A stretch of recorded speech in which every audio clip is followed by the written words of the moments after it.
কোরআনের মর্যাদা 10টি কারণে বেশি। জোরে বলেন কয়টা? খুব খুব সংক্ষিপ্ত সময়, অল্প সংখ্যক কথা, খুব সূক্ষ্ম কথা হবে। কোরআনের মর্যাদা 10টি কারণে বেশি। জোরে বলুন কয়টা? জোরে বলো না। সম্মানিত হাজিরিন, কোরআনুল কারীম 10টা কারণে মর্যাদাবান, সম্মানিত। প্রথম নাম্বার কারণ হলো কোরআন সম্মানিত এই কারণে হয়েছে, এই কোরআনুল কারীম পৃথিবীর কোন মানুষের কালাম নয়।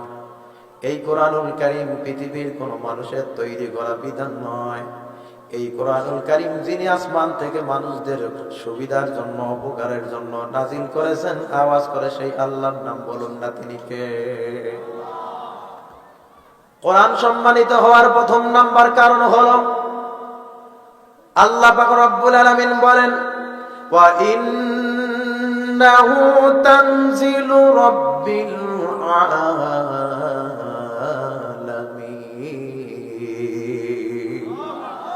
আল্লাহ পাক বলেন কোরআন সম্মানিত হওয়ার প্রথম নাম্বার কারণ হলো ইন্নাহু, আমার হাবিবের উপরে এই কোরআন নাজিল করেছি। রব্বিল আলামিন, বিশ্ব জাহানের প্রতিপালক আমি আল্লাহ আমার নবীর উপরে কোরআনুল কারীম নাজিল করেছি। এই জন্য কোরআনুল কারীম তামাম দুনিয়ার কিতাবের উপরে সম্মানিত হিসাবে ঘোষণা দিয়েছেন, তিনি কে? আল্লাহ পাক অন্য আয়াতের মধ্যে বলেন, তানজিলাম মিম্মান খালাকাল আরদা ওয়াস সামাওয়াতিল উলা।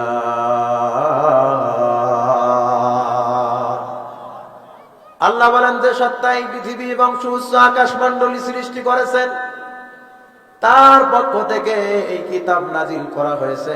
আওয়াজ করুন, এই কিতাবের মালিক যিনি বলুন না, তিনি কে? যে কিতাবের মালিক আমার আল্লাহ রব্বুল আলামিন, সেই কিতাবকে যদি কোনো ব্যক্তি পৃথিবীর থেকে তুলে দিতে চায়, উঠিয়ে দিতে চায়, তারা উঠে দেওয়া দূরের কথা, তুলে দেওয়া দূরের কথা, তারাই দুনিয়া থেকে বিলীন হয়ে যাবে। ঠিক কিনা বলে? তাহলে কোরআনের 1 নাম্বার মর্যাদা হলো সম্মানিত হওয়ার। এই কোরআনুল কারীম একজন সৃষ্টি করেছেন, তৈরি করেছেন, নাজিল করেছেন, বলুন তিনি কে? এই কোরআন কেমন কিতাব! ও মুসলমান, একজন ওলির জীবনী পড়লাম। একজন গরিব মানুষ, তেমন কোনো টাকা পয়সা নাই, মানুষের বাড়িতে কাজ করে খায়। এই মানুষটা বাজারে গেছে বাজার করার জন্য, সারাদিনের পরিশ্রমের টাকা নিয়ে হঠাৎ করে মনের মধ্যে জাগ্রত হয়েছে, আমি আল্লাহর কোরআনটা কোনোদিনও দেখি নাই, হাত দিয়ে ধরি নাই। আল্লাহর কোরআনটা বাজারে যে এসে কোরআন যেখানে বিক্রি হয় সেই দোকানের সামনে গিয়ে দাঁড়াইছে। দাঁড়ার পরে দোকানওয়ালাকে বলছে, ভাই আমি সারাদিন পরিশ্রম করেছি বাজার করার জন্য, আমি বাজারের মধ্যে আসছি, কিন্তু আজকে আমার সারাদিনের পরিশ্রমের টাকা দিয়া আল্লাহর কোরআনুল কারীম কালাম কিনে আমি আমার বাড়িতে নিয়ে যাব। সারাদিনের পরিশ্রমের টাকা দিয়ে আল্লাহর কোরআন কেনার পরে যত্ন সহকারে মাথার মধ্যে নিয়ে বাড়ির মধ্যে রওনা হয়েছে। বিবিরে ডাক দিয়া বলে, বিবি খুব খুশির সংবাদ, আজকে তুমি মন খারাপ করিও না, রাতে আমাদের ঘরে আর কোনো খাবারের ব্যবস্থা হবে না। সারাদিনের পরিশ্রমের টাকা দিয়ে আমি বাজারে যেয়ে বাজার না করে আল্লাহর কোরআনুল কারীমটাকে মহব্বত করে কোড়ায় করে নিয়ে এসেছি। বিবি আল্লাহর কোরআন স্বামীর মাথার মধ্যে দেখার পরে ডাক দিয়ে বলল, ও প্রাণের স্বামী, আপনি এমন একটি কিতাব আমার ঘরের মধ্যে নিয়ে আসলেন। আমরা বর্তমান জমানার গরিব মানুষ, আল্লাহর কোরআন তো নিচে রাখা যায় না, আমাদের ঘরে কোরআন রাখার মতো কোনো জায়গা নাই। আপনি যান বাজারে আল্লাহর কোরআনুল কারীমটা আপনি ঘুরে দিয়ে আসেন। স্বামী ডাক দিয়া বলে, বিবিরে এত রাতে আমি যদি ফিরে যাই তাহলে আল্লাহর কোরআন তো আমি পাবো না, দোকান বন্ধ হয়ে গেছে, আগামী কালকে সকালবেলা চলে যাব। এখন সারা রাত্রি কি হবে, কোরআন রাখার জায়গা নাই। স্ত্রী ডাক দিয়া বলে, প্রাণের স্বামী আপনি সারা রাতের অর্ধ রাত 2 ভাগ করে 1 ভাগ রাত্রি আল্লাহর কোরআন খানা মাথার মধ্যে নিয়ে দাঁড়ায় থাকবেন, আর অর্ধ রাত্রি আমি স্ত্রী দাঁড়ায় থাকবো। এইরকম করে স্বামী স্ত্রী দুজনে ফজর পর্যন্ত আল্লাহর কোরআন মাথার মধ্যে নিয়ে ঘরের মধ্যে দাঁড়ায় থাকলেন। সুবহানাল্লাহ। ফজরের আজান হয়ে গেল, স্ত্রী ওযু করে নামাজ আদায় করলেন, আবার স্ত্রীর হাতে কোরআন দিলেন, স্বামী ওযু করে সালাতুল ফজরের নামাজ আদায় করলেন। ডাক দিয়া বললেন, বিবি রে, এখন তো কোরআনুল কারীমটা আবার বাজারে দোকানে ফেরত দেওয়া লাগবে। ও বিবি, কোরআন তো পড়তে পারি না, কোরআন তো পড়তে পারি না। হাদিস শরীফের মধ্যে আসছে, আল্লাহর হাবিব ডাক দিয়া বলে, ও মা, তুমি কোরআন পড়তে পারো না, কোরআনের দিকে যদি তাকায়া থাকো, তাকার কারণেও আমার আল্লাহ তোমার জিন্দেগীর গুনাহগুলো মাফ করে দিয়া দিবে। আল্লাহর বান্দা মহিলা ডাক দিয়া বলে, বাজারে দাও। স্বামী বলে, না না, একটু আমাকে পড়ার সুযোগ দাও, আমি আল্লাহর কোরআনুল কারীমটা তেলাওয়াত করতে চাই। কিন্তু আল্লাহর বান্দা তেলাওয়াত করতে পারে না। স্বামী স্ত্রী আল্লাহর কোরআন খানা 2 খানা মেলায়া পাতা খুলিয়া দুইজনে চোখ মিলায়া প্রত্যেকটা পাতায় পাতায় দেখে, মুখ নাড়া দেয়, কিন্তু পড়তে পারে না। আল্লাহর কোরআনের প্রত্যেকটা পাতায় পাতায় লেখা ভেসে আসছে, হাযা কালামু রাব্বি, আমি হলাম আমার রবের কালাম। আওয়াজ করে বলা যায় নাকি আল্লাহু আকবার? দুহাত তুলে বলেন না আল্লাহু আকবার। ও মুসলমান ইমানদার, এবার স্বামী ডাক দিয়া বলে, বিবি রে, কোরআন এতক্ষণ বেলা থাকলাম, কি শিখলা, কি পাইলাম? এবার স্ত্রী ডাক দিয়া বলে, স্বামী, এতক্ষণ কোরআনটা আমরা দুইজনে যে নাড়াচাড়া করেছি, আমি কোরআন কি বুঝছি, আমি অটোমেটিক আল্লাহ পাকের রহমতে আল্লাহর পুরা কোরআনুল কারীম খানা 30 পারা আমার কলবের মধ্যে ধারণ করে ফেলেছি। এবার স্বামী ডাক দিয়া বলে, বিবি রে, আল্লাহর কালাম নাড়াচাড়া করার কারণে আমার আগে কোনো উস্তাদ ছিল না, আল্লাহর কোরআনকে মহব্বত করার কারণে রে বিবি, পুরা কোরআন শরীফটা আমার আল্লাহ এই মুহূর্তে আমার কলবের মধ্যে ধারণ করার তৌফিক দিয়া দিলেন। সুবহানাল্লাহ। এই জন্য আওয়াজ করে বলবেন, পৃথিবীর সব মানুষ যা পারে না, একজন পারে। আওয়াজ করে বলা যায় নাকি তিনি কে? তাহলে কোরআন সম্মানিত হওয়ার প্রথম নাম্বার যে কারণটি হলো, রে দুনিয়াবাসী, আল্লাহ পাক বলেন, এই কোরআন আমি নাজিল করেছি, এই জন্য এই কোরআন আমি আল্লাহর কাছে অধিক সম্মানিত। আওয়াজ করে বলেন সুবহানাল্লাহ। 2 নম্বরে, এই কোরআনুল কারীমটা হলো একটা মুজিজা। সুবহানাল্লাহ বলেন। এই কোরআনুল কারীমটা একটা হলো মুজিজা। কেমন মুজিজা? এই কোরআনটা একটা মানুষ যখন নিজের জীবন বিধান হিসেবে মেনে নেবে, তার জীবনটা ভালো চলবে। এই কোরআন দিয়ে যখন একটা মানুষ তার পরিবারটা পরিচালনা করবে, তার পরিবারটা রহমত প্রাপ্ত হবে। এই কোরআন দিয়ে যখন একটা মানুষ সমাজের মানুষগুলোকে দাওয়াত দিবে, সমাজটা রহমত প্রাপ্ত হবে। এই কোরআন দিয়া দেশের সংসদ যখন চালু হবে, এই কোরআন দিয়া দেশের মানুষগুলো যখন নিয়ম কানুন মেনে রাজনীতি করবে, বন্টন করবে, এই কোরআন মানার কারণে পুরা দেশটারে রহমত দিয়া ভরপুর করে দিবেন। একজন বলুন না তিনি কে? আরেকবার জোরে বলুন, কে? এটা হলো আল্লাহর কোরআনের 2 নাম্বার মুজিজা। কেমন মুজিজা? পৃথিবীর বইগুলোর দিকে আপনি তাকায় দেখবেন, দুনিয়াবাসী, সমস্ত বইগুলোর মধ্যে ভুল পাওয়া যায়, সমস্ত বইগুলোর পরিবর্তন হয়, ভাষার পরিবর্তন হয়, যে জবরের পরিবর্তন হয়, কিন্তু আল্লাহর কোরআনের এমন মুজিজা আজ থেকে 1500 বছর আগে যেমন ছিল, ঠিক বর্তমান 2025 সালেও তেমন আছে, কিয়ামত পর্যন্ত তেমনই থাকবে। এটাই হলো আমার আল্লাহর কোরআনের বড় মুজিজা। সুবহানাল্লাহ। সর্বশ্রেষ্ঠ মুজিজা হলো এই, আল্লাহ পাক রব্বুল আলামিন সূরাতুল বাকারা 23 নম্বর আয়াতে কারীমার মধ্যে বলেন, আমার সঙ্গে বলুন, ওয়া ইন কুনতুম ফি রাইবিম মিম্মা নাযালনা আলা আবদিনা ফাআতু বিসূরাতিম মিন মিসলিহি ওয়াদউ শুহাদাআকুম মিন দুনিল্লাহি ইন কুনতুম সাদিকিন।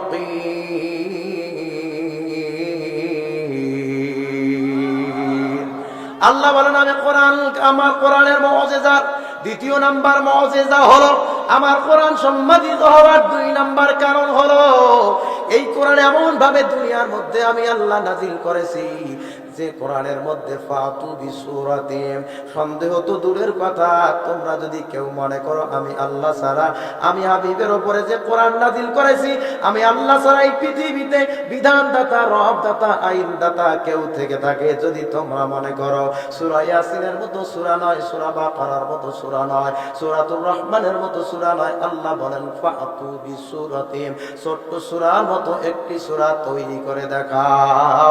আওয়াজ করে বলেন কোন ব্যক্তি কি পারবে? আল্লাহ চ্যালেঞ্জ করলেন, যদি তোমরা সত্যবাদী হয়ে থাকো রে বান্দা, আমি আল্লাহ ছাড়া যদি তোমার বিধানদাতা, আইনদাতা, রিজিক দাতা, পালন কর্তা, রব বলতে কেউ থাকে, তাহলে তোমরা করে দেখাও। ও মুসলমান, নবীর জামানায় পারে নাই, আমাদের আগের জামানায় পারে নাই, 2025 কেউ পারবে না। ও মুসলমান, কিয়ামত পর্যন্ত পারবে না। বলেছেন যিনি, বলুন না তিনি কে? এটা হলো কোরআনের 2 নাম্বার মুজিজা। কোরআনুল কারীম পরিবর্তনশীল নয়, কোরআন হলো অপরিবর্তনশীল। কোরআনে যা আছে তা বর্তমান 2500 বছর আগে যেমন বিদ্যমান আইন হুকুম ছিল, ঠিক তেমনি ভাবে বর্তমানও আছে, তা কখনো খণ্ডন করা যাবে না। অতএব কোরআন মানলে আমাদের জীবনটা বরকত দিয়া ভরপুর করে দিবেন একজন, তিনি কে? এটা হলো কোরআনের 2 নাম্বার মুজিজা। আমরা জানলাম কোরআন সম্মানিত হওয়ার 2 নাম্বার কারণ আমরা জানলাম, কোরআনটা হলো একটা মুজিজা। 3 নাম্বার কোরআন সম্মানিত হওয়ার কারণ হলো কোরআন মানুষকে হিদায়াতের রাস্তা দেখায় দেয়। আওয়াজ করে বলুন না সুবহানাল্লাহ। কেমন হিদায়াতের রাস্তা দেখা দেয়?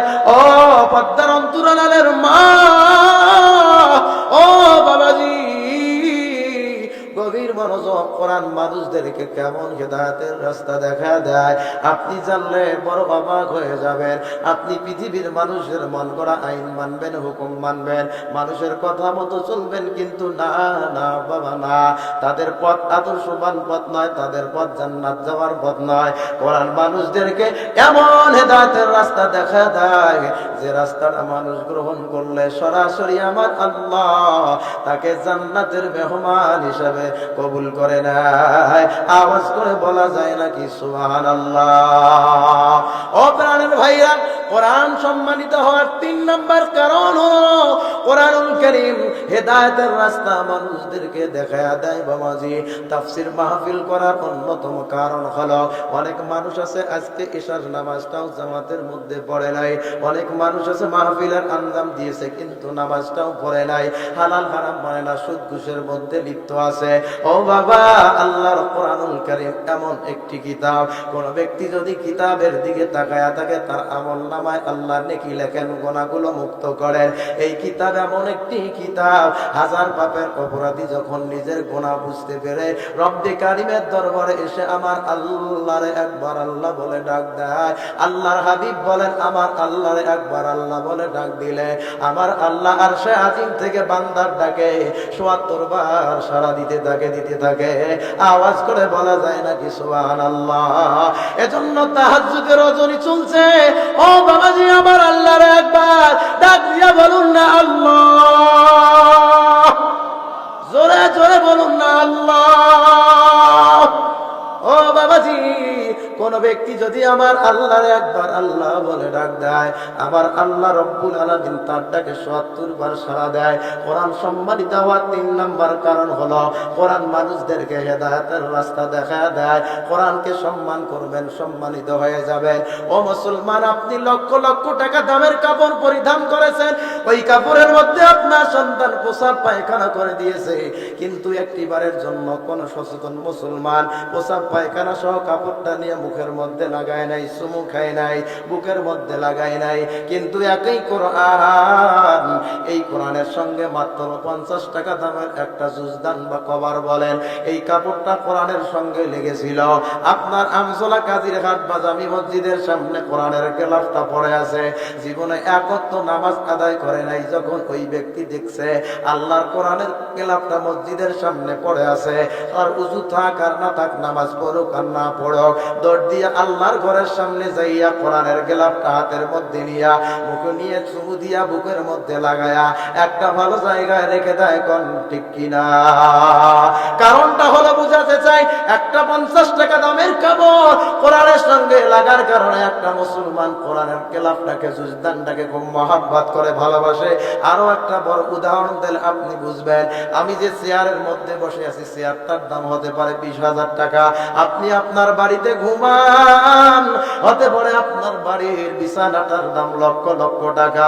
এত টাকা দিয়ে কিনলেন, প্রতিদিন আপনি চললেন, পা লাগাইলেন, আপনার সন্তান প্রসাব পায়খানা করে দিল, হাজার হাজার টাকা দামের আপনি কাঠ কিনলেন, বিছানা কিনলেন, এত পা লাগলো, লাগার পরেও আপনি ওই কাঠটাকে কেউ সালাম করলেন না। কিন্তু মাত্র 50 টাকা দামের একটা কাঠের রেহেল কোরআনুল কারীমের সঙ্গে লাগার কারণে ওই কাঠের রেহেলটা যখন রাস্তার মধ্যে পড়েছিল, এক যুবক ভাই নামাজ কালাম পড়ে না কিন্তু মুসলমান, সাইকেলে যায়, হঠাৎ করে কাঠের রেহেলটা মাটির মধ্যে পড়ে আছে, সাইকেলটা রাখিয়া কাঠের রেহেলটা দুলার থেকে উঠায় মুখের মধ্যে নিয়ে চুমু খাইয়া ওই ব্যক্তি কাঠের রেহেলটাকে হেফাজতে রাখে। একটাই কারণটা হলো কাঠের রেহেলটার সম্পর্ক হলো একটা কিতাবের সঙ্গে। আওয়াজ করে বলেন তিনি কে? জোরে বলুন না কে? এই কাঠের রেহেলটার সম্পর্ক কোরআনের সঙ্গে লাগার কারণে একজন মুসলমানের কাছে মাত্র 50 টাকার রেহেলটার মর্যাদা অনেক বেশি।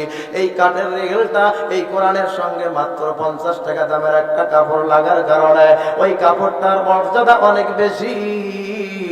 আল্লাহর কসম করে বলতেছি বাবাজি, তাহাজ্জুদ রজনীতে আপনি যদি আল্লাহর কোরআনের সঙ্গে সম্পর্ক রাখতে পারেন, মানুষ হলো সৃষ্টির সেরা জীব, আশরাফুল মাখলুকাত, কোন মানুষ যদি আল্লাহর কোরআনের সঙ্গে সম্পর্ক লাগার কারণে আমার আল্লাহ বলেন কাপড়ের সঙ্গে কোরআনের সম্পর্ক লাগার কারণে যখন কাপড়ের মর্যাদা বেড়ে যায়, কোরআনের সঙ্গে কাঠের সম্পর্ক লাগার কারণে কাঠের যেমনি ভাবে মর্যাদা বেড়ে গেছে, কোন মানুষ যখন কোরআনের সঙ্গে সম্পর্ক লাগাবে ওই ব্যক্তির মর্যাদাটা বাড়ায় দিবেন তিনি।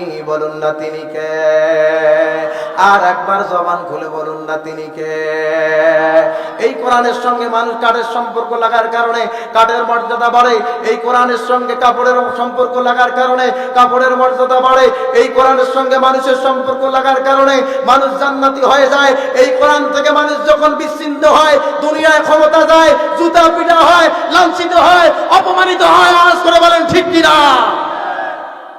এই জন্য কোরআন সম্মানিত হওয়ার তৃতীয় নাম্বার যে আমল, কোরআন মানুষদেরকে হেদায়েতের রাস্তা দেখায়া দেয়। বাবাজি, হাজার গুনাহ নিয়ে রব্বে কারীমের দরবারে হাজির হয়ে আমার আল্লাহরে একবার আল্লাহ বলে যদি দাও দাও, আমার আল্লাহ বান্দার ডাকে একবার নয়, দুইবার নয়, তিনবার নয়, আমার আল্লাহ একটা বান্দার ডাকের কারণে ৭০ বার সাড়া দিতে থাকে। সুবহানাল্লাহ। তাহলে আমরা একজনের কাছে গুনাহ মাফ চাবো, বলুন না তিনি কে? আল্লাহ বলেন বান্দা, জীবনে কত ধরনের ভুল করেছো, তুমি তোমার নিজের গুনাহ বুঝতে পেরে যখন আমি আল্লাহর কাছে তুমি ফিরে এসেছো, আল্লাহ বলেন আল্লাযীনা ইযা ফাআলু ফাহিশাতান, আমার বান্দারা যখন করে ফাআলু, বান্দা যখন কোন গুনার কাজ করে, আল্লাহ বলেন ফাহিশাতান, অশ্লীল কাজ করে, বান্দার মা ছিল, মাকে কষ্ট দিয়েছে, বান্দা মানুষ হয়ে মানুষের হক নষ্ট করেছে, বান্দার উপরে নামাজ ফরজ, নামাজ পড়ে নাই, বান্দার উপরে রোজা ফরজ, রমজান মাসে রোজা থাকতো না, নেক আমল করতো না, কোরআন মানতো না, কোরআনের বিরোধিতা করত, আল্লাহ বলেন ফাহিশা কাজগুলোর সঙ্গে আমার বান্দা লিপ্ত হয়েছে। আল্লাহ বলেন আও যালামু আনফুসাহুম, বান্দা নিজের নফসের উপরে জুলুম করেছে, বান্দার উপরে নামাজ ফরজ পড়ে নাই, নফসের উপরে জুলুম করেছে, বান্দার উপরে রোজা ফরজ, রোজা থাকে নাই, নফসের উপরে জুলুম করেছে, বান্দার উপরে হজ ফরজ সমর্থ ছিল করে নাই, নফসের উপরে জুলুম করেছে, বান্দা মানুষের হক নষ্ট করেছে, নফসের উপরে জুলুম করেছে। আল্লাহ বলেন আও যালামু আনফুসাহুম, নফসের উপরে জুলুম করেছে। আল্লাহ ডাক দিয়া বলে রে ও গুনাহগার বান্দা, আও যালামু আনফুসাহুম, হাজার অপরাধ নিয়ে যখন আমি আল্লাহরে একবার আল্লাহ বলে ডাক দাও, আল্লাহ বলেন যাকারুল্লাহ,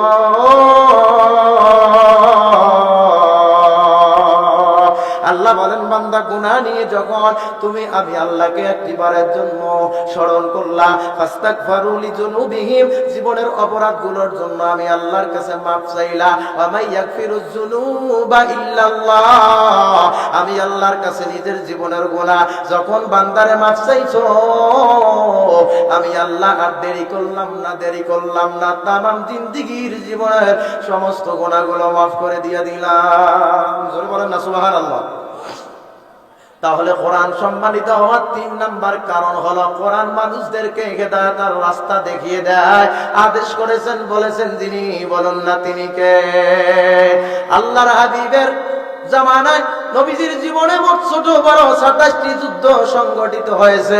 আল্লাহর হাবিব সাল্লাল্লাহু আলাইহি ওয়াসাল্লাম মতার প্রান্তরে যুদ্ধ তৈরি হয়ে যাবে। আল্লাহ রাসূল সাল্লাল্লাহু আলাইহি ওয়াসাল্লাম তাবুকের যুদ্ধের সময় সাহাবায়ে কেরাম তৈরি করতেছেন, যুদ্ধ সংগঠিত হয়ে যাবে। সাহাবায়ে কেরাম যুদ্ধের ময়দানে যুদ্ধ করার জন্য যাবে। ও বাবাজি, ও পদ্মার অন্তরালের মা বোনেরা, আমি যেহেতু মুসাফির মানুষ, দীর্ঘ সফর করে আসছি, আমি একটু থাকতে চাই, আপনাদের সামনে কিছুক্ষণ কথা বলতে চাই। আপনারা কি থাকবেন? ও মুসলমান, আল্লাহর হাবিব তাবুকের যুদ্ধের সময় সেনাবাহিনী তৈরি করতেছেন, সাহাবায়ে কেরাম তৈরি করতেছেন। তারা যুদ্ধের ময়দানে জিহাদ করার জন্য তৈরি হচ্ছে, তারা যুদ্ধ করতে যাবে। আল্লাহর হাবিবের জলিলুল কদর একজন সাহাবী হযরত সাঈদ রাদিয়াল্লাহু তাআলা আনহু, আল্লাহর নবী সাঈদকে ডাক দিয়া বললেন, সাঈদ, তোমাকে যুদ্ধের ময়দানে যাওয়া লাগবে।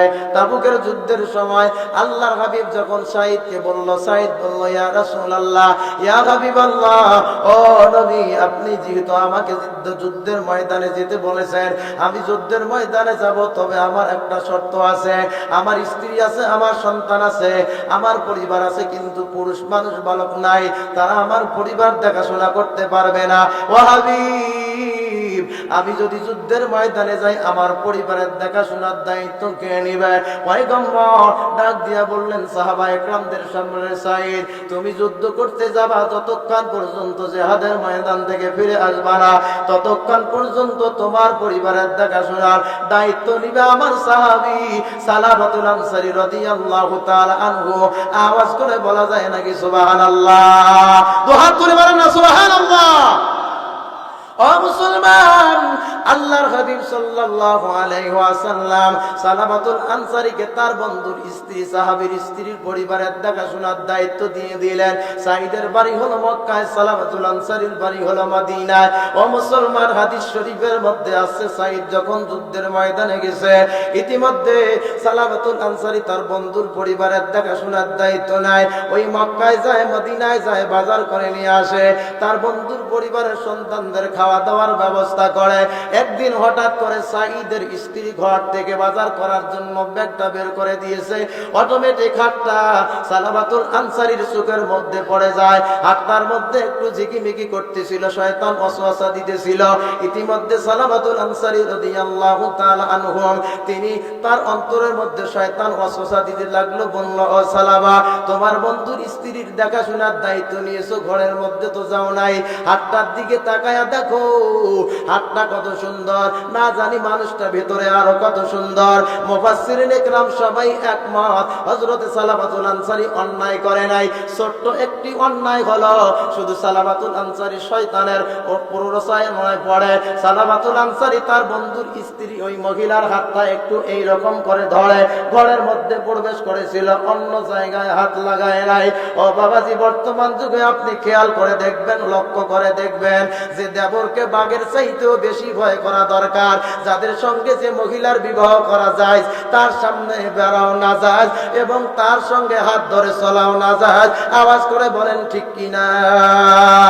অনেক মহিলা আছে যারা নামাজ পড়ে, নেক আমল করে, আবার ভাসুরের সামনে খোলামেলা চলাফেরা করে, মাঝে মধ্যে হাতটা ধরিয়া আমাদের ওই দিকে ভিন্ন জগৎ আছে, আমি জানি না আপনাদের এই দিকে কি জগৎ আছে। দুলা ভাই আর শালি মার্কেটের মধ্যে ঘুরিয়া বেড়ায়। আওয়াজ করে বলুন ঠিক কিনা? ও মুসলমান, সালাবাতুল আনসারী বন্ধুর স্ত্রীর হাতটা যখন এইরকম করে একটু ধরছে, মুফাসসিরিন ইকরাম বলেন তার স্ত্রী, তার বন্ধুর স্ত্রী ছিল তাকওয়াবান, পরহেজগার, মুত্তাকি, পর্দানিশিনী মহিলা। তিনি একটা চোখ দিয়া পানি ঝরা শুরু করে দিলেন। ওই মুহূর্তে সালাবার সামনে মাথাটা উঁচু করে আমার আল্লাহর ডাক দিয়া বললেন, মালিক আমি তো জীবনে ভুল করি নাই, না জানি কি অপরাধে আজকে এই ঘটনা হতে যাচ্ছে। আল্লাহ আপনি মানুষকে হেদায়েত দিতে পারেন, উপরে তুলতেও পারেন, আবার আল্লাহ আপনি তাকে নিচের মধ্যে নামায়া দিতে পারেন। আল্লাহ আজকে কি আমার সঙ্গে অন্যায় জুলুম হবে?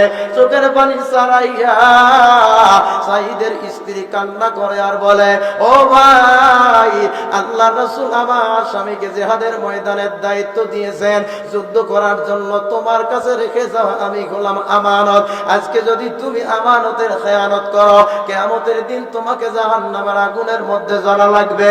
আল্লাহ রাসূলের সাহাবী সাঈদ সালাবাতুল আনসারীকে ওই মহিলা এই রকম করে যখন বলছে, মাথাটা নিচু করে দুনিয়ার সুখগুলো ত্যাগ করে দিয়া চিন্তা করতে লাগলেন যে দুনিয়ার মুখে পড়ে একটু অন্যায় করব, হাজার হাজার বছর আমাকে জাহান্নামের আগুনের মধ্যে জ্বলা লাগবে।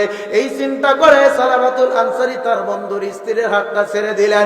মুফাসসিরিন ইকরাম বলেন হাতটা ছেড়ে দিয়া সালাবাতুল আনসারী আমার রবের দরবারে কান্নাকাটি করে, আল্লাহর দরবারে কান্নাকাটি করে, আল্লাহর বলে, মালিক আল্লাহ আপনি বড় রহমান, আপনি বড় দয়ালু, আপনি বড় ক্ষমাশীল। এই রকম করে কান্না করে। তাবুকের যুদ্ধ শেষ হয়েছে, সাহাবা ইকরাম মসজিদে নববীতে ফিরে আসছে। আল্লাহর হাবিব সাল্লাল্লাহু আলাইহি ওয়াসাল্লাম সাহাবা ইকরামদেরকে নিয়ে বসে আছে। এবার সাঈদ রাদিয়াল্লাহু তাআলা আনহু নিজের বাড়ির মধ্যে চলে গেলেন। ঘরের মধ্যে যাওয়ার পর বিবিরে ডাক দিয়ে বললেন, বিবি আমি যে আমার বন্ধুকে দেখাশোনার, আমার পরিবারের দায়িত্ব দিয়েছিলাম, তোমাদের দেখাশোনার কথা ছিল, তোমাদের সঙ্গে কেমন আচরণ করেছে?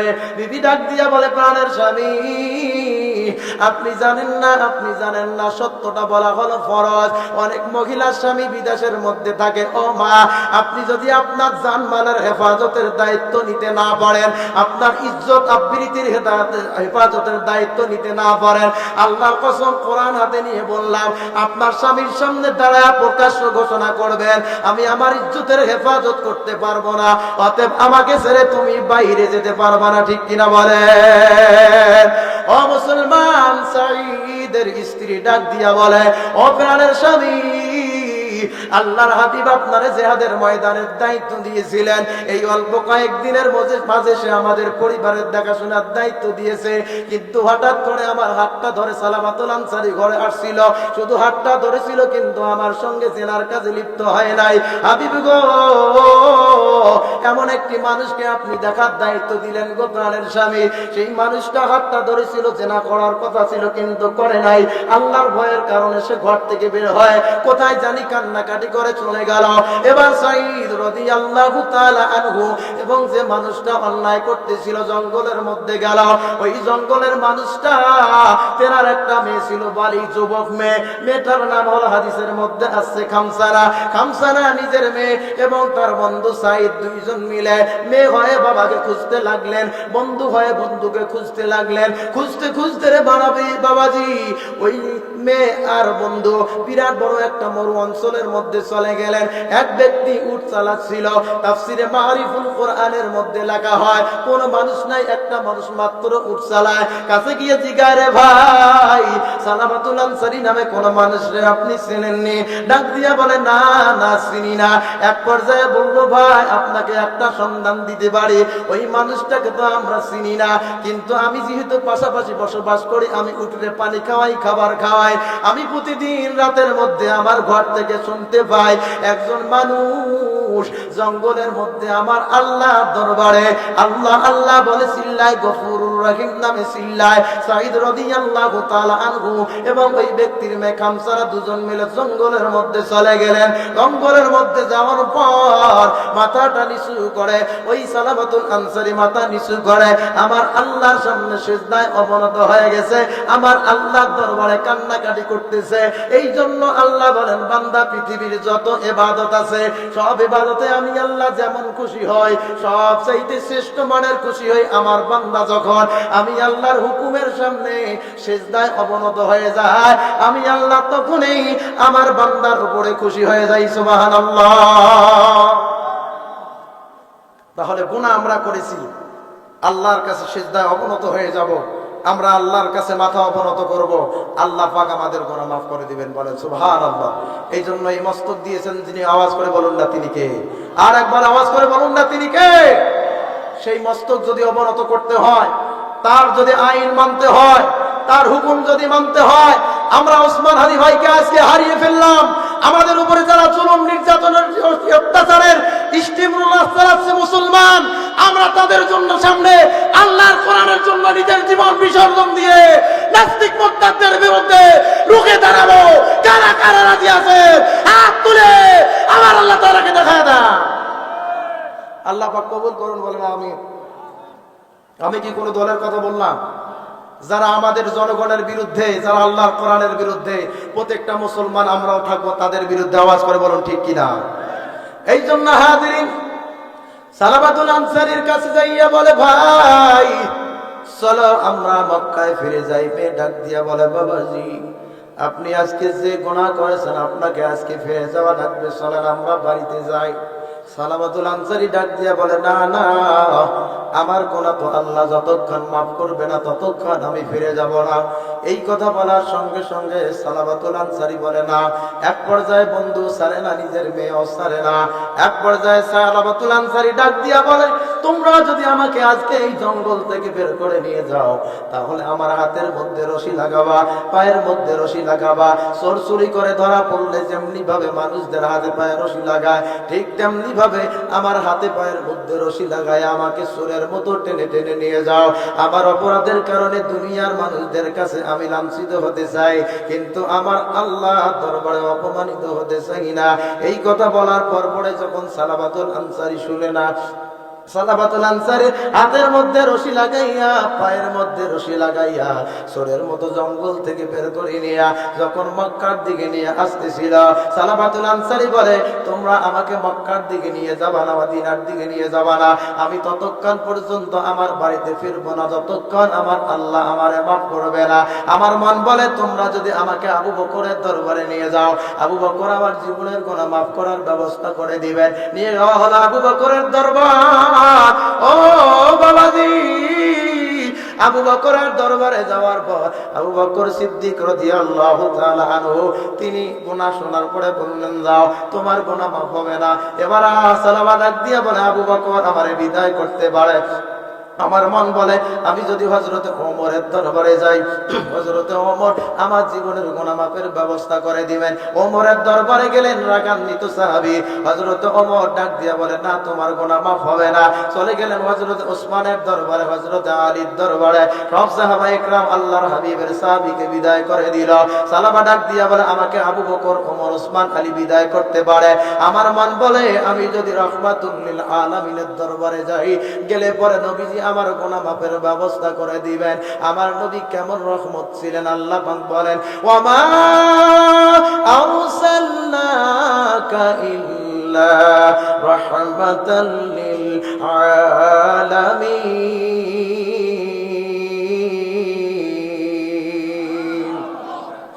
আল্লাহ বলেন, ও পয়গম্বর আপনি হলেন তামাম দুনিয়ার মানুষদের জন্য, মাখলুকের জন্য রহমত। এবার সালাবা বলে, আমাকে সবাই বিদায় করলো, আমি যদি রাহমাতুল লিল আলামিনের দরবারে যাই, আল্লাহর হাবিব আমার জীবনের গুনাহ মাফের ব্যবস্থা করে দিবেন। আল্লাহর হাবিবের কাছে গেলেন, আল্লাহর হাবিব তেনার গুনাহ শোনার পরে ডাক দিয়া বললেন, সালাবা তোমার গুনাহ আমার আল্লাহ মাফ করবে না, আমার সামন থেকে তুমি বিদায় নিয়ে চলে যাও। সালাবাতুল আনসারীকে এই কথা যখন বলেছে, তার নিজের মেয়েটা বাবার রশিটা হাত থেকে ছেড়ে দিল আর বলল, আল্লাহ যেহেতু সবাই বিদায় করলো, নবীজিও বিদায় করলো, আমার বাবা যে অপরাধ করেছে যেহেতু তার দুনিয়ায় মাফ হবে না, আমি খামসানা আজকে সবার সামনে ঘোষণা দিলাম, যতদিন আমার বাবারে আমার আল্লাহ মাফ করবে না, ততদিন পর্যন্ত মেয়ে হওয়ার পরেও আমার বাবাকে কোনোদিনও একটিবারের জন্য আর আব্বা বলে ডাক দিব না। ও বাবাজি, ও পদ্মার অন্তরালাদের মা বোনেরা, সালাবাতুল আনসারীকে যখন বিদায় করে দিল, আবার সালাবাতুল আনসারী আগের নাই ওই জঙ্গলের মধ্যে যাইয়া রব্বে কারিমের দরবারে কান্নাকাটি করা শুরু করে দিল। আমার আল্লাহর অন্তরের মধ্যে লেগে গেল, ও মানুষ আপনি জানেন না আমার আল্লাহ বলেন, লিমা খলাকতু বিয়াদাইয়া আস্তাকবারতা কুনতা মিনাল আলিন।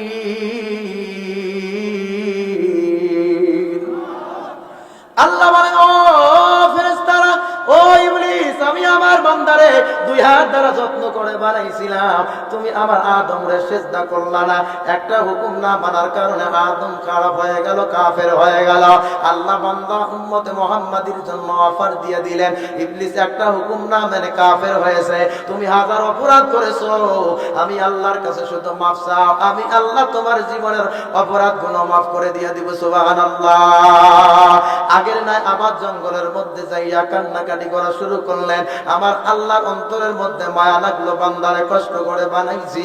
আল্লাহ বলে, ও জিবরাইল, যাও যাও, আমার বান্দাকে আবু বকর, ওমর, ওসমান, আলী বিদায় করছে, রহমাতুল লিল আলামিনের কাছে যাও, রহমাতুল লিল আলামিনের জিজ্ঞাসা করো, ও পয়গম্বর, পৃথিবীতে যত মাখলুক বানাইছি সব মাখলুকের মালিককে আমি আল্লাহ জানতে চাই। জিবরাইল এসে নবীজিকে জানায় দেয়, গো পয়গম্বর, আল্লাহ জানতে চায় পৃথিবীতে যত মাখলুক আমার আল্লাহ তৈরি করেছেন সবকিছুর মালিক আপনি না আল্লাহ? নবীজি জবাব দিয়া বলেন, সব কিছুর মালিক তো হলো আমার আল্লাহ। নবীজিকে ডাক দিয়া বলে, পয়গম্বর, আল্লাহ এই মুহূর্তে সংবাদ দিল যে মানুষটার অপরাধের কারণে আবু বকর, ওমর, উসমান, আলী বিদায় করলো, সমস্ত সাহাবা ইকরাম বিদায় করলো, সালমান ফারসি বিদায় করলো। ও পয়গম্বর, আপনি বিদায় করলেন, আপনি জানেন না আল্লাহ বান্দাকে বানাইছে, বান্দার প্রতি আল্লাহর কত দয়া, যাকে দুনিয়ার মানুষ সবাই বিদায় করলো, নিজের মেয়ে বললো আমার বাবাকে আর আব্বা বলে ডাকবো না, সেই সালাবাতুল আনসারী রে আমার আল্লাহ রব্বুল আলামিন মাফ করে দিয়েছে। আল্লাহর হাবিব মসজিদে নববীতে সাহাবায়ে কিরামদেরকে নিয়ে বসে যখন আলোচনা করতেছেন, আল্লাহর হাবিব সাল্লাল্লাহু আলাইহি ওয়াসাল্লাম ডাক দিয়া বলেন, সালমান ফারসি, আবু বকর, আমরা তো তাকে বিদায় করে দিয়ে ভুল করেছি, আর দেরি করব না, তাড়াতাড়ি সালাবাতুল আনসারীকে নেওয়ার জন্য কাছে চলে যাও। সালাবাতুল আনসারীকে নেওয়ার জন্য যখন জঙ্গলের মধ্যে গেছে, সালাবাতুল আনসারীকে বলে, আল্লাহ নবীর উপরে আয়াত নাজিল করে আপনারে জানায়া দিয়েছে আল্লাহ আপনাকে মাফ করে দিয়েছে, আপনি চলেন চলেন। মসজিদে নববীতে আল্লাহর হাবিব বসে আছে। মুফাসসিরিন ইকরাম বলেন, সময়টা ছিল ফজরের রক্তের সময়। ও মুসলমান, ফজরের আযান হয়ে গেছে মসজিদে নববীতে। সালাবাতুল আনসারী জঙ্গল থেকে বের হইয়া আল্লাহর রাজ্যের দিকে দৌড়াতে শুরু করছেন। মসজিদে নববীর দিকে সালাবাতুল আনসারী দৌড়াতে শুরু করছেন। দৌড় আমার আল্লাহর দিকে যখন দৌড়াতে আসছে, মুয়াজ্জিন সাহেব ফজরের আযান মসজিদে নববীর মধ্যে যখন দিয়েছে, আল্লাহর হাবিবের ইমামতিনে নামাজ শুরু হয়ে গেছে। ও মুসলমান, সালাবাতুল আনসারী দৌড় দিয়া এসে ওযু করে আল্লাহর হাবিবের পিছনে নামাজের মধ্যে দাঁড়াইছে। নামাজের রাকাতটা ছিল দ্বিতীয় রাকাত, সূরাটা ছিল সূরাতুত তাকাসুর। আল্লাহর হাবিব যখন তেলাওয়াত করতেছিল নামাজে দাঁড়ার পর, ওই গুনাহগার বান্দাটা একটা আল্লাহর হাবিবের মুখে তেলাওয়াত শোনার পরে একটা চিৎকার মেরে আল্লাহু আকবার বলে, জমিনের মধ্যে পড়ে গিয়েছে। আল্লাহু আকবার, আর একবার বলেন আল্লাহু আকবার। আল্লাহর হাবিবের সাহাবী চিৎকার বেড়ে যখন জমিনের মধ্যে পড়ে গেছে, আল্লাহর হাবিব তিনি দ্রুত নামাজটা আদায় করে নিলেন। নেওয়ার পরে সালাম ফিরে বললেন, আবু বকর, দেখো কে রে নামাজের মধ্যে চিৎকার দিয়া বেহুশ হয়ে পড়ে গেল। আল্লাহর হাবিব এই কথা বলার সঙ্গে সঙ্গে কাছে গিয়ে আবু বকর বলেন, নবীজি, যে সালাবাতুল আনসারীকে রাতে আমরা বিদায় করে দিয়েছিলাম, সেই সালাবাতুল আনসারী নামাজে শামিল হয় আপনার মুখে কালাম শোনার পরে। ও পয়গম্বর, সে আর স্থির থাকতে পারে নাই, চিৎকার মেরে দুনিয়া থেকে বেহুশ হয়ে চলে গেছে। আর সালাবাতুল আনসারী দুনিয়ার মধ্যে ফিরবে না। আল্লাহর কালাম এমন একটি কালাম, কোরআনের দিকে তাকায়া থাকলে সওয়াব, কোরআন তেলাওয়াত করলে সওয়াব। যে কোরআন তেলাওয়াত করে পড়তে পারেন না, পাশে বসে থাকবেন, সমান সওয়াব। কোরআনের পক্ষে থাকে আপনি কোরআনের পক্ষে থাকবেন, কোরআন আপনার জন্য শাফা করবে। আল্লাহর হাবিব সাল্লাল্লাহু আলাইহি ওয়াসাল্লাম বলেন, তাহলে তোমরা তার গোসলের ব্যবস্থা করো। সালাবাতুল আনসারীর গোসলের ব্যবস্থা করা হলো। গোসলের ব্যবস্থা করার পর সালাবাতুল আনসারী রাদিয়াল্লাহু তাআলা আনহু আল্লাহর হাবিবের ইমামতিতে তিনি নিজেই জানাজার নামাজটা পড়াইলেন। তার জীবনটা না কতই ধন্য। জানাজার নামাজের ইমাম হলেন রাহমাতুল লিল আলামিন। সুবহানাল্লাহ। সালাবাতুল আনসারী রাদিয়াল্লাহু তাআলা আলাইহিম আজমাইন ইন্তেকাল যখন করলেন, আল্লাহর নবী জানাজার নামাজের ইমাম হয় ইমামতি করলেন। ইমামতি করার পর সমস্ত সাহাবায়ে কেরাম সালাবাতুল আনসারীর লাশটা কাঁধের মধ্যে নিয়ে হেঁটে হেঁটে কবরস্থানের দিকে দাফন করার জন্য যখন রওনা হয়েছে, আবু বকর হযরত ওমর সালাক সাহাবী তিনি বলেন, মুফাসসিরিনে কেরাম বলেন, হযরত ওমর বলেন আমি লক্ষ্য করে দেখি সালাবাতুল আনসারীর লাশটা কাঁধের মধ্যে নিয়ে সমস্ত সাহাবায়ে কেরাম মাটির মধ্যে পা রেখে হেঁটে হেঁটে কবরস্থানের দিকে যায়। কিন্তু না না, আল্লাহর হাবিব কেন জানি সম্পূর্ণ পা দুইটা মাটির মধ্যে রাখে না, তার বিরুদ্ধ আঙ্গুলের উপরে ভর করে হাঁটতেছিল। হযরত ওমর আল্লাহর হাবিবের কাছে গেলেন, ডাক দিয়া বললেন, হাবিব গো, সমস্ত সাহাবায়ে কেরাম সালাবার লাশটা কাঁধের মধ্যে নিয়ে হেঁটে হেঁটে সামনের দিকে যাচ্ছিল, মাটির মধ্যে পা ফেলাইছে, আপনি নবী কেন আপনার বিরুদ্ধ আঙ্গুলের উপরে পা দিয়ে হাঁটেন? ও পয়গম্বর, পা কেন মাটির মধ্যে আপনি ফেলান না? আল্লাহর হাবিব ডাক দিয়া বলে, ওমর তুমি তো খুব চালাক সাহাবী, শোনো ওরে ওমর, যে সালাবাতুল আনসারীরে আমরা বিদায় করে দিয়েছি, আমি নবী তুমি নবী না, আমি যা দেখি তুমি তা দেখতে পাও না, আমি যা শুনি তুমি তা শুনতে পাও না। ওরে ওমর, আজকে সালাবাতুল আনসারী রাদিয়াল্লাহু তাআলা আনহুকে আমার আল্লাহ শুধু মাফ করে দেন নাই, মাফ করে দেন নাই, আমার আল্লাহ সালাবাতুল আনসারীর উপরে খুশি হইয়া তার জানাজার নামাজে এত রহমতের ফেরেশতা পাঠাইছে, আমি রাহমাতুল লিল আলামিন যে পা রাখবো, পা রাখার মতো কোন জায়গা খুঁজে পাই না। আওয়াজ করে বলা যায় নাকি আল্লাহু আকবার? ও মুসলমান বীরের জাতি, দু হাত তুলে আমার আল্লাহকে আওয়াজ দিয়ে বলেন না আল্লাহু আকবার। মাঝে মধ্যে হাতটা তুললে কি হয়, শরীরটা একটু চেতন থাকে, ঘুম লাগে না, ঠিক কিনা বলেন? ও মুসলমান, আল্লাহর হাবিব তাহলে কোরআন সম্মানিত হওয়ার 3 নাম্বার কারণ হলো, এই কোরআন এমনিতে দুনিয়ার মধ্যে আসে নাই, এই কোরআন মানলে পরে জিন্দেগির জীবনের গুনাহ মাফ হয়, জাহান্নামী মানুষ জান্নাতি হয়, অমুসলিম মানুষ মুসলমান হয়, অশান্তি পরিবারে শান্তি আসে। এই জন্য মুসলমান কোরআন সম্মানিত হওয়ার 3 নাম্বার কারণ হলো, কোরআন মানুষদেরকে হেদায়েতের রাস্তা দেখিয়ে দেয়। বলেছেন যিনি আওয়াজ করে বলুন না তিনি কে? আল্লাহ বলেন, যালিকাল কিতাবু লা রাইবা ফিহি হুদাল লিল মুত্তাকিন।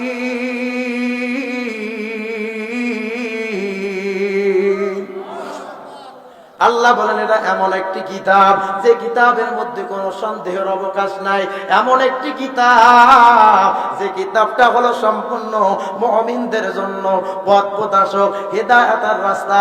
আল্লাহ পাক রব্বুল আলামিন আমাদেরকে যেন এই কিতাবকে হেদায়েতের রাস্তা হিসেবে মানার তৌফিক দান করেন, বলেন আমিন।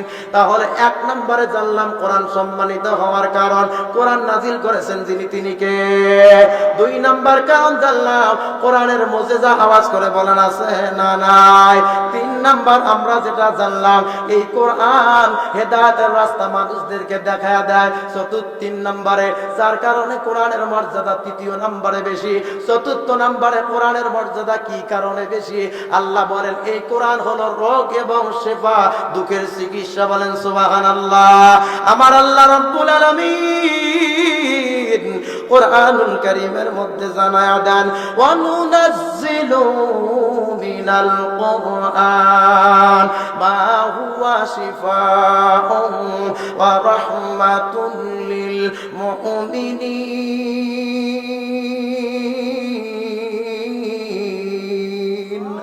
আল্লাহ পাক রব্বুল আলামিন বলেন কোরআন সম্মানিত হওয়ার 4 নম্বর কারণ হলো, এই কোরআন হলো আমার আল্লাহ মানুষদের উপর, নবীর উপরে নাজিল করেছেন মানুষদের জন্য। এই কোরআন হলো মুমিনদের জন্য সুচিকিৎসা, রহমত। এই কোরআন হলো মুমিনদের জন্য সুচিকিৎসা, রহমত। এই কোরআন একটা মানুষ নিজে মানবে, রহমত প্রাপ্ত হবে। একটা মানুষ এই কোরআন পরিবারে মানাবে, পরিবারটা রহমত প্রাপ্ত হবে। সমাজের মানুষ মানবে, সমাজের মানুষ রহমত প্রাপ্ত হবে। এই কোরআনটা দেশের মানুষ মানবে, দেশের মানুষ রহমত প্রাপ্ত হবে।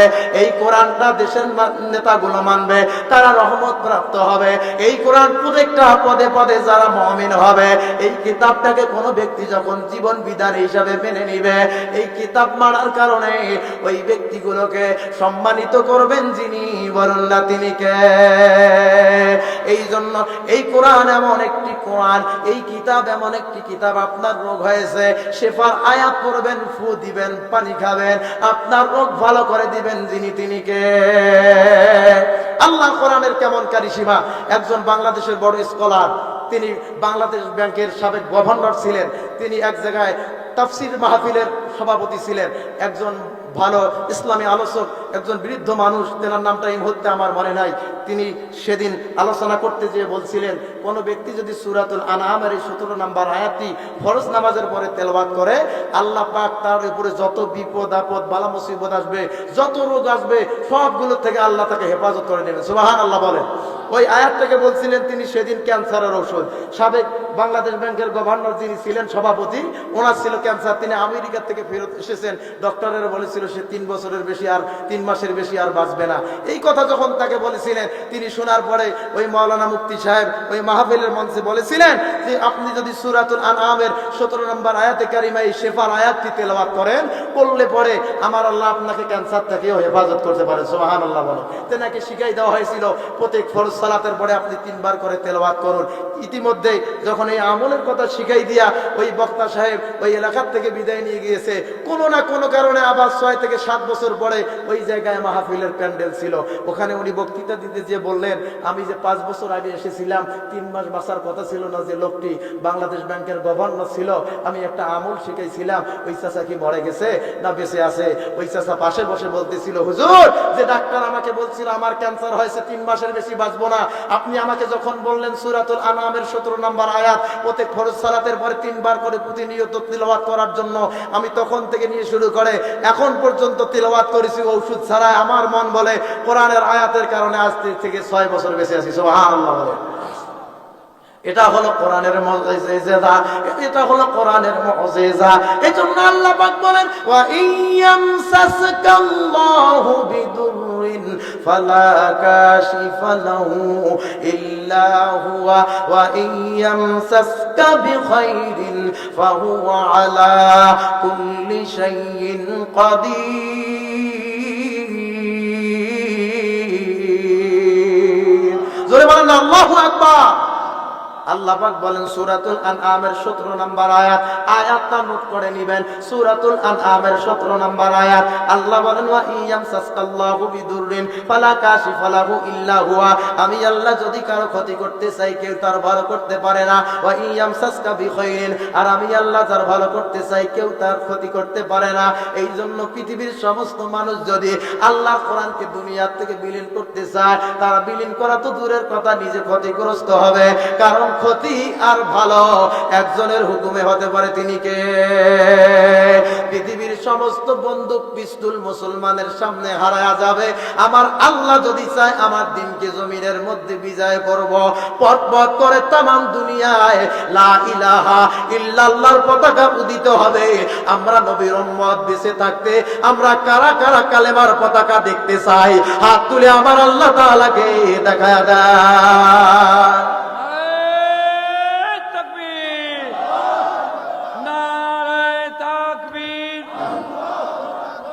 আল কোরআনের আলো দুনিয়ার মুসলিম, নারে তাকবীর। আল্লাহ কবুল আর মঞ্জুর করুন, জোরে বলেন আমিন। তাহলে কোরআন সম্মানিত হওয়ার ৪র্থ নাম্বার কারণ হলো এই কোরআন মানুষের রোগ এবং সেবার চিকিৎসা। এই কোরআন মানুষদেরকে বাঁচাতেও পারে। এই কোরআনের বিরুদ্ধে চললে সে জাহান্নামী হবে, অপমানিত হবে। আর বলেছেন যিনি, বলুন না তিনি কে? এবার কোরআন সম্মানিত হওয়ার ৫ম নাম্বার কারণ হলো আল্লাহর হাবিব বলেন এই কোরআন এমন একটি কিতাব, আজকে সবার দিকে এই কিতাবটা সাক্ষ্য দিতেছে, দেখতেছে কারা কারা কোরআনের পক্ষে হাত নাড়া দেন, কারা কারা কোরআনের কথা শুনে সুবহানাল্লাহ আলহামদুলিল্লাহ ঠিক আর বেঠিকের আওয়াজ দেন। আমার আল্লাহর কোরআনুল কারীমটা দেখতেছে। এই কোরআনকে আপনি মনে করেন কাগজের কিতাব, না না, এই কোরআনটা এমন একটি কিতাব, আমার আল্লাহ পাক এই কিতাবটাকে কিয়ামতের দিন জিন্দা মানুষের মতো জবান খুলে দিবেন, আওয়াজ করে বলেন না সুবহানাল্লাহ। এই কোরআন এমন একটি কিতাব, আল্লাহর হাবিব বলেন কোরআন সম্মানিত হওয়ার ৫ম নাম্বার কারণ হলো এই কোরআন কিয়ামতের দিন প্রত্যেকটা মানুষের জন্য আল্লাহর দরবারে সুপারিশ করবে, শাফা করবে। ইকরাউল কোরআন, আল্লাহ বলেন বান্দা কোরআন তোমরা পড়ো, তেলাওয়াত করো। ফা ইন্না ইয়াতি ইয়াউমাল কিয়ামাতি শাফিআন লি আসহাবিহি, আল্লাহর নবী বলেন কোরআন তোমরা তেলাওয়াত করো, কোরআন তোমরা পড়ো। কোরআন পড়তে পারো না, কোরআনওয়ালা মানুষগুলোর সোহবতে থাকো। কোরআন পড়তে পারো না, কোরআনওয়ালা মানুষগুলোকে মহাব্বত করো, ভালোবাসো। কোরআনওয়ালা মানুষগুলোর দিকে একটু তাকায় থাকো, কোরআনটা বুকে নিয়ে মাঝে মধ্যে বসে থাকো, আল্লাহর কোরআনের দিকে তাকাও। এই কোরআনকে আমার আল্লাহ প্রাণ দিবেন কিয়ামতের দিন, যে এই কোরআনকে মহাব্বত করবে, ভালোবাসবে। এই কোরআনকে মহাব্বত করার কারণে কোরআন আল্লাহর দরবারে সুপারিশ করবে। এই কোরআন দাঁড়িয়ে যে আল্লাহরে বলবে, আল্লাহ ইকরাউল কোরআন, আমাকে ওই ব্যক্তি তেলাওয়াত করতো, পড়তো, মহাব্বত করতো, কোরআনের জন্য দান করতো, সাদাকাত করতো, দুনিয়ার সুখ শান্তি বাদ দিয়া আমি আল্লাহ আমি কোরআনকে মহাব্বত করতো। আজকে আমি কোরআনের জবান খুলে গেছে, আমি সাক্ষ্য দিলাম, ও আল্লাহ আপনি এই ব্যক্তিকে জান্নাতের মেহমান বানায় দেন। সুবহানাল্লাহ। এজন্য কোরআন সম্মানিত হওয়ার পঞ্চম নাম্বার যে কারণ হলো কিয়ামতের দিন শাফাআত করবেন আমাদের জন্য, যার কারণে কোরআন হলো আমাদের কাছে সম্মানিত। ষষ্ঠ নম্বরে কোরআন হলো সর্বোত্তম বাণী। বাবাজি কেমন সর্বোত্তম বাণী? আপনি পৃথিবীর অর্থনীতিবিদ, যারা কূটনীতিবিদ, তারা একটা দেশকে শান্তি রাখতে গেলে কি কি কর্মসূচি তারা বইয়ের মধ্যে লেখে। বইটা লিখতে যাইয়া বইয়ের শুরুতে তারা লিখে ফেলে যে আমি যদি ভুল করে থাকি তাহলে তোমরা কি করবা আমাকে জানায়া দেবা, পরবর্তী সংশোধনে আমি তা পরিশুদ্ধভাবে বইয়ের মধ্যে তুলে নিব। কিন্তু আমার আল্লাহর কোরআন সম্মানিত হওয়ার ষষ্ঠম নাম্বার কারণ হলো কোরআন এমন সর্বোত্তম বাণী যে কোরআনুল কারীম এমন একটি কিতাব, সেখানে ভুল হওয়া তো দূরের কথা, জির জবর নোক্তা ভুল হওয়া তো দূরের কথা, সুকুন ভুল হওয়া তো দূরের কথা, একটা নোক্তা পর্যন্ত ভুল নাই। বলেন সুবহানাল্লাহ। পৃথিবীর সমস্ত বৈজ্ঞানিকেরা, সমস্ত রাজনীতিবিদরা, সমস্ত সমাজবিদরা, অর্থনীতিবিদরা, কূটনীতিবিদরা, যারা দেশ নিয়ে ভাবে, চিন্তা করে, মানুষকে বাঁচাতে চায়, তারা নিজের মন করা কথা বলে। তারা ভুল লিখেছে, শুরুতে তারা ভুলের জন্য ক্ষমা চায়। আমার আল্লাহ কোরআন লিখতে যাইয়া নিজে কোরআনুল কারীমের শুরুতে আমার আল্লাহ নিজের প্রশংসা লিখে শুরু করলেন। বলুন আলহামদুলিল্লাহি রাব্বিল আলামিন।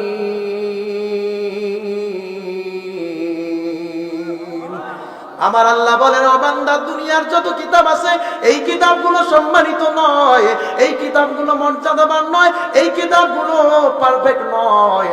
ওই কিতাবটা হলো সম্মানিত, যে কিতাবটা আমি আল্লাহ আসমান থেকে নাজিল করেছি। শুধু নাজিল করি নাই, নিজের প্রশংসা দিয়ে কিতাবখানা লিখেছি, তৈরি করেছি। আওয়াজ করে বলা যায় না কি সুবহানাল্লাহ? এই জন্য কোরআন সম্মানিত হওয়ার ষষ্ঠ নাম্বার যেটা কারণ হলো কোরআন হলো সর্বোত্তম বাণী। কোরআনুল কারীমের মধ্যে কোনো ভুল নাই। সপ্তম নম্বরে বাবাজি, কোরআন মানুষের জীবনের সব ক্ষেত্রে আইন। কোরআন আপনি পরিবারে কিভাবে জমি বন্টন করবেন, এটা কোরআনের মধ্যে আইন করে দেওয়া। আপনার মেয়েকে, আপনার সন্তানকে কতটুকু জমি দিবেন, এটা কোরআনের মধ্যে দেওয়া।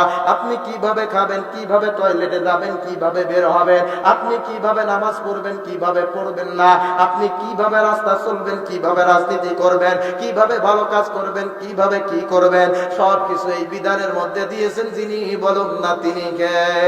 কোরআনুল কারীম সম্মানিত হওয়ার সপ্তম নম্বর যে কারণ, ওরে দুনিয়াবাসী, আমার আল্লাহ বলেন কোরআন সম্মানিত হওয়ার সপ্তম নম্বর কারণ হলো আমার কোরআনুল কারীম হলো একটা মানুষের জীবনে সর্ব অবস্থায় আইন। আইন, আওয়াজ করে বলুন না আইন মানবো যার তিনি কে? আর একবার আওয়াজ করে বলেন না তিনি কে? ও মুসলমান, সপ্তম নাম্বারটা মুফাসসিরিন ইকরাম যুক্ত করতে যাইয়া সূরাতুন নহলের 89 নাম্বার আয়াতে কারিমা তেলাওয়াত করেছেন। আমার সঙ্গে সবাই বলুন না, ওয়া নাযালনা আলাইকাল কিতাবা তিবয়ানান লিকুল্লি শাইইন ওয়া হুদান ওয়া রাহমাতান ওয়া বুশরা লিল মুসলিমিন।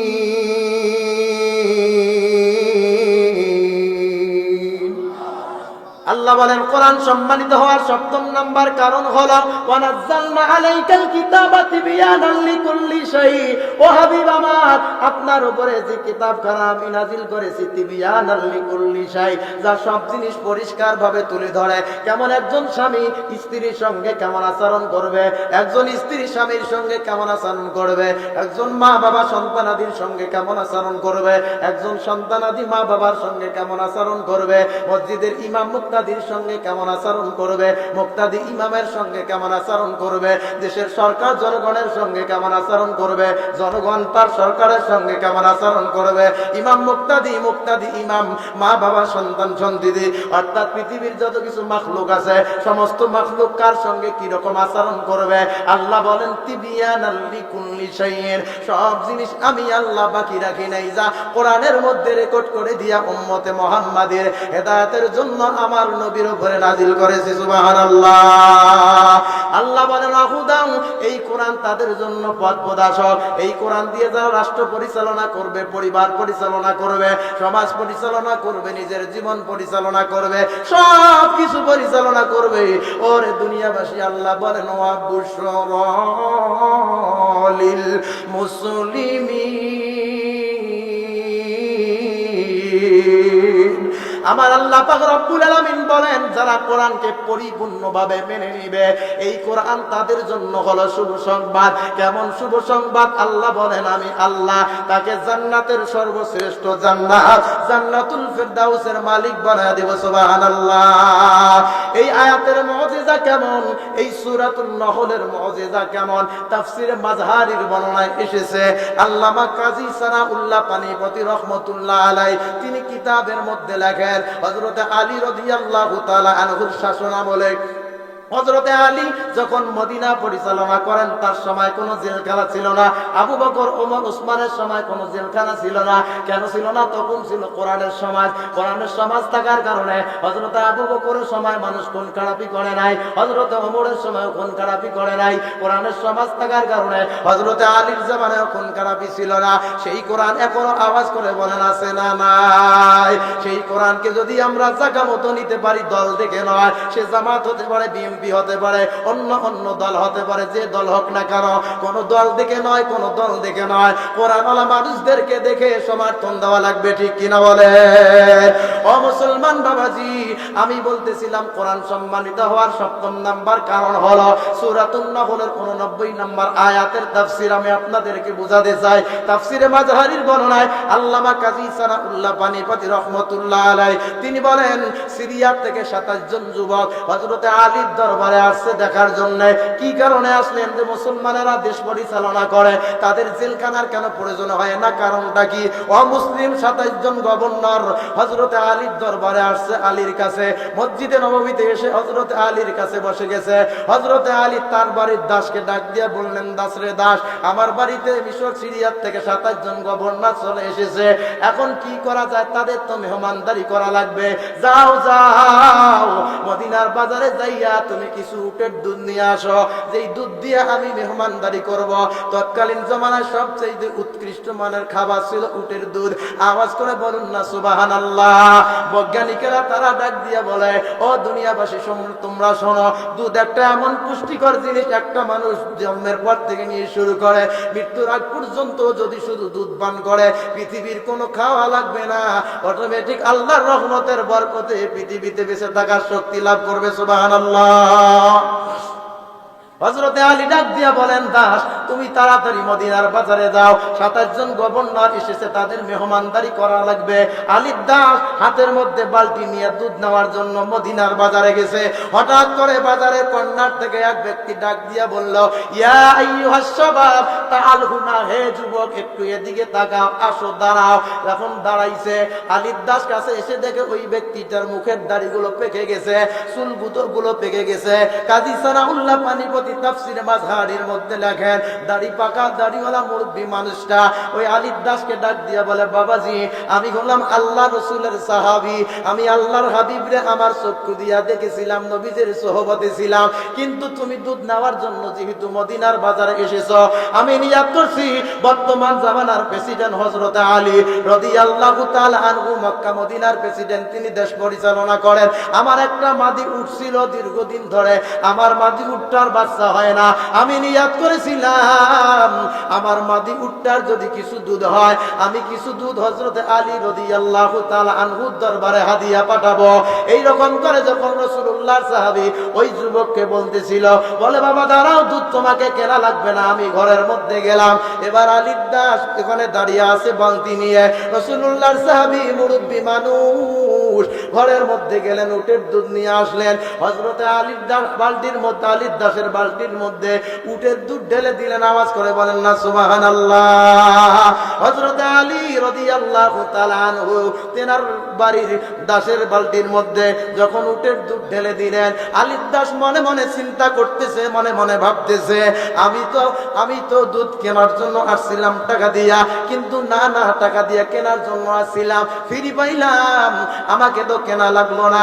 আওয়াজ করে বলেন, আপনি 1,000 টাকা দিয়ে গোশত কেনার জন্য আপনার বাজারে গেছেন, যাওয়ার পরে একজন ব্যক্তি হাদিয়া স্বরূপ আপনাকে কেনা লাগলো না, গোশত নিয়ে হাদিয়া নিয়ে চলে আসলেন, আপনি কিনতে গেলেন ফ্রি পাইলেন, আপনার মন খুশি না বেজার? হযরত আলী রাদিয়াল্লাহু তাআলা আনহু দাস তিনি যখন উটের দুধ খুশি মানে নিয়ে বাড়ির দিকে আসতেছিল, ও মুসলমান, ও বাবাজি, ও রে দুনিয়াবাসী, বাড়ির দিকে আসতেছিল, রাস্তার প্রতি মধ্যে হঠাৎ করে সনাতন ধর্মের একজন মুসলিম ভাই ডাক দিয়ে বলেন, ইয়া আইয়ুহাস শাবাবু তাআলহুনা, ও যুবক একটু দাঁড়াও, এইদিকে তাকাও। যুবক দাঁড়াইছে, ডাক দিয়ে বলে, হিন্দুটা ভাই শোনো, আমি এই আলীর দেশের জনগণ, আমি নিয়ত করেছিলাম দীর্ঘদিন ধরে আমার একটা মাদি শুকুর আছে, বাচ্চা হয় না, আমি নিয়ত করেছিলাম মাদি শুকুরটার যদি বাচ্চা হয় আমি কিছু দুধ হযরত আলীর দরবারে হাদিয়া পাঠাবো। মুসলমান আওয়াজ করে বলেন, শুকুরের দুধ খাওয়া হালাল না হারাম? এবার যখন শুকুরের দুধ ঘরের মধ্যে নিয়া ওই হিন্দুটা, সনাতন ধর্মের হিন্দুটা, হযরত আলীর দাসের বালতির মধ্যে যেখানে উটের দুধ, বলা নাই কোয়া নাই, উটের দুধের মধ্যে শুকুরের দুধ ঢেলে দিল। হযরত আলীর দুধের বালতির মধ্যে উটের দুধ শুকুরের দুধ মিশ্রিত হলো। আওয়াজ করে বলবেন, পুরা বালতিটা হালাল দিয়ে ভর্তি, কিন্তু এক ফোঁটা সুই পরিমাণ নাপাকি লাগছে। এই হালাল খাবার কি মুসলমানের খাওয়া যায় আছে? এই রকম করে যখন উটের দুধ আর শুকুরের দুধ একই বালতির মধ্যে তৈরি হয়ে গেল, লেগে গেল, আলীর দাস চক্ষু দিয়া পানি ঝরাতে লাগলেন, কান্না করতে করতে আলীর দরবারে গেলেন। সালাতুজ জোহরের আযান হয়ে গেল, মসজিদে নববীর সামনে হযরত আলীর দাস দাঁড়ায় আছে, কান্নাকাটি করে। হযরত আলী কাছে এসে দেখে, বাবাজি কান্না করো কেন? বলে, হুজুর আমি আপনার দাস দুধ কেনার জন্য মদিনার বাজারে গিয়েছিলাম, কিন্তু ফ্রি দুধ নিয়ে যখন ফিরে আসতেছিলাম, সনাতন ধর্মের একজন হিন্দু ভাই তিনি কিছু শুকুরের দুধ এনে বালতির মধ্যে দিল, এখন এই বালতির মধ্যে উটের দুধ আর শুকুরের দুধ মিশ্রিত আছে, মেহমানের কিভাবে আজকে আপনি মেহমানদারি করবেন? আলী ডাক দিয়ে বলে, রে দাস, আর কান্না করবা না, কান্না করবা না, একটু ধৈর্য ধারণ করো, আমার আকাশে যে মেহমানরা আছে তাদেরকে সঙ্গে নিয়ে সালাতুজ জোহরের নামাজের পরে যে বালতির মধ্যে উটের দুধ আর শুকুরের দুধ আছে, আল্লাহর কোরআন দিয়া 2 ভাগ করব, বলেন সুবহানাল্লাহ। ও মুসলমান, আমি বলতেছিলাম কোরআন সম্মানিত হওয়ার 7ম নাম্বার কারণ হলো এই কোরআনের আইন সর্বহালতে সব সময় মানার দরকার আছে না নাই? 7ম নম্বরে কোরআন সম্মানিত হওয়ার কারণ হলো এই কোরআনুল কারীম অন্তরের মধ্যে প্রশান্তি এনে দেয়। পৃথিবীর মানুষের সঙ্গে কথা বলবেন, মজা পাবেন না, পৃথিবীর মানুষের কাছে ভুল করবেন, মজা পাবেন না। আল্লাহর কোরআনুল কারীম যখন আপনি তেলাওয়াত করবেন, অটোমেটিক আপনার হৃদয়টা নরম হয়ে যাবে, আপনার মনেই বলে দিবে, তুমি দুনিয়ার সাধারণ মানুষদের সঙ্গে কথা বলছো না রে বান্দা, আমি প্রত্যেকটা হরফে হরফের ফাঁকে ফাঁকে আমি আল্লাহ দাঁড়িয়ে থেকে তোমার কথাগুলোর জবাব দিচ্ছি এবং শুনছি। এই কোরআন তোমার জন্য শাফাআতকারী হয়ে যাবে। সুবহানাল্লাহ। কোরআন সম্মানিত হওয়ার 7ম নাম্বার, 8ম নাম্বার যে কারণ হলো কোরআন তেলাওয়াত করবেন, অন্তরে প্রশান্তি আসবে। আল্লাহ সূরা রাদের মধ্যে বলেন, আলা বিযিকিরিল্লাহি তাতমাইন্নুল কুলুব।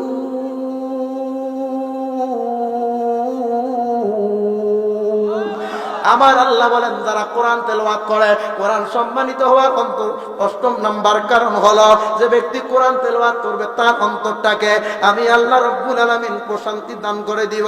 নবম নাম্বার কারণ কোরআন সম্মানিত হওয়ার জন্য আল্লাহর হাবিবের উপরে আল্লাহ কোরআন যখন নাজিল করেছে নবীজিকে জানায়া দেন পয়গম্বর মান করা হরফান মিন কিতাবিল্লাহি ফালাহু বিহি হাসানা। কোন ব্যক্তি যখন আল্লাহ কোরআনের একটা অক্ষর তেলাওয়াত করবে তার আমলনামায় একটা নেকি লেখা হবে। আলিফ বলবে একটা, বা বলবে একটা, তা বলবে একটা, এইরকম করে যতবার তেলাওয়াত করবে আমার আল্লাহ রাব্বুল আলামিন অক্ষরে অক্ষরে নেকি তার আমলনামায় দান করবেন। সুবহানাল্লাহ। দশম নাম্বার যে কারণ কোরআন সম্মানিত হওয়ার আল্লাহ পাক বলেন কোরআনকে যারা ধরে রাখে কোরআনকে যারা মানে তারা কখনো অপমানিত হয় না, পথভ্রষ্ট হয় না। সুবহানাল্লাহ। দশম নাম্বার কারণ মুফাসসিরিন ইকরাম তারা বলেন তারাকতু ফীকুম মা লাম তাদিল্লু বাদাহু কিতাবাল্লাহি। আল্লাহ বলেন আমি আল্লাহ দুনিয়ার মধ্যে কোরআনুল কারীম রেখে গেলাম। যে ব্যক্তি কোরআনকে জীবন বিধান হিসেবে মেনে নেবে ওই ব্যক্তি দুনিয়ার মধ্যে অপমানিত হবে না, পথভ্রষ্ট হবে না। ওই ব্যক্তিটা মুত্তাকি হয়ে কোরআনকে মানার কারণে আল্লাহর জান্নাতের মেহমান হয়ে যাবে। বলেন সুবহানাল্লাহ। তাহলে আজকের আলোচনায় আমরা জানলাম কোরআন সম্মানিত হওয়ার কারণ কয়টা? জোরে বলেন না কয়টা? তাহলে এক নাম্বার কারণ হলো কোরআন সম্মানিত হওয়ার অন্যতম কারণ এই কোরআন সৃষ্টি করেছেন, নাজিল করেছেন তিনি কে? দুই নাম্বার কারণ হলো এই কোরআনুল কারীম হলো একটা নিজেই অলৌকিক মুজিজা। তিন নাম্বার কারণ হলো কোরআন মানুষদেরকে হেদায়েতের রাস্তা দেখিয়ে দেয়। চতুর্থ নাম্বার কারণ হলো কোরআন রোগ এবং সুখের ঔষধ। পঞ্চম নাম্বার কারণ কিয়ামতের দিন কোরআন আমাদের জন্য শাফাআত করবে। ষষ্ঠ নাম্বার কোরআন হলো সর্বোত্তম বাণী। সপ্তম নাম্বার কোরআন জীবনের সব ক্ষেত্রে আমাদের আইন স্বরূপ হিসাবে মেনে নেওয়া লাগবে। অষ্টম নাম্বারে কোরআন মানুষের অন্তরে প্রশান্তি আনে।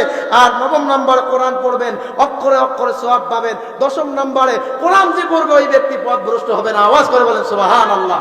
এই জন্য আমি বলতেছিলাম কোরআনের সপ্তম নম্বরে আমি যেটা বলতেছিলাম যেখানে সাল্লাম জোহরের নামাজ আদায় করে যে বালতির মধ্যে উটের দুধ আর শুকরের দুধ আছে হযরতে আলী বলে দাস কান্নাকাটি করবা না, আমি জোহরের নামাজ আদায় করার পরে মেহমানদের সঙ্গে নিয়ে আজকে বালতির থেকে উটের দুধ আর শুকরের দুধ তেলাওয়াত করব।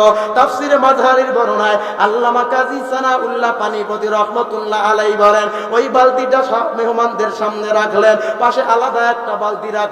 রাখার বলে হযরতে আলী সূরাতুন নহলের 89 নাম্বার আয়াতে কারিমা তেলাওয়াত করলেন ওয়া নাযালনা আলাইকাল কিতাবাতি বিয়ানাল লিকুল্লি শাইইন ওয়া হুদাও ওয়া রাহমাতাও ওয়া বুশরা লিল মুসলিমিন। এই কোরআন কারীমের আয়াতটা তেলাওয়াত করতে দেরি হয় যে বালতির মধ্যে উটের দুধ আর শুকরের দুধ আছে অটোমেটিক দুই ভাগ হইতে দেরি হয় না। দু হাত তুলে বলা যায় নাকি আল্লাহু আকবার। ও মুসলমান, এটা হলো আল্লাহর কোরআনের নিদর্শন। আল্লাহর কোরআন সম্মানিত হওয়ার এটা হলো অন্যতম কারণ। এই জন্য বাবাজি যদি মানতে হয় কোরআনকে জীবন বিধান হিসেবে মানা লাগবে, অন্যথায় মানা যাবে না। বলবেন কিভাবে উটের দুধ শুকরের দুধ দুই ভাগ হইল? মিশরে একটা নদী আছে, আল্লাহ সূরা রহমানের মধ্যে বলেন মারাজাল বাহরাইনি ইয়ালতাকিয়ান বাইনাহুমা বারযাখুল লা ইয়াবগিয়ান। আল্লাহ বলেন আমি আল্লাহ দুইটা সমুদ্রকে পরস্পরে মিলিত হতে দিয়েছি, মিলিত হয়ে দিয়েছি। দুনিয়ার বৈজ্ঞানিকেরা দুনিয়ার মানুষেরা বলে ওই পানি যখন ওই সমুদ্র দিয়া যায় একদিকের পানির কালার আলাদা, অপর দিকের পানির কালার আলাদা।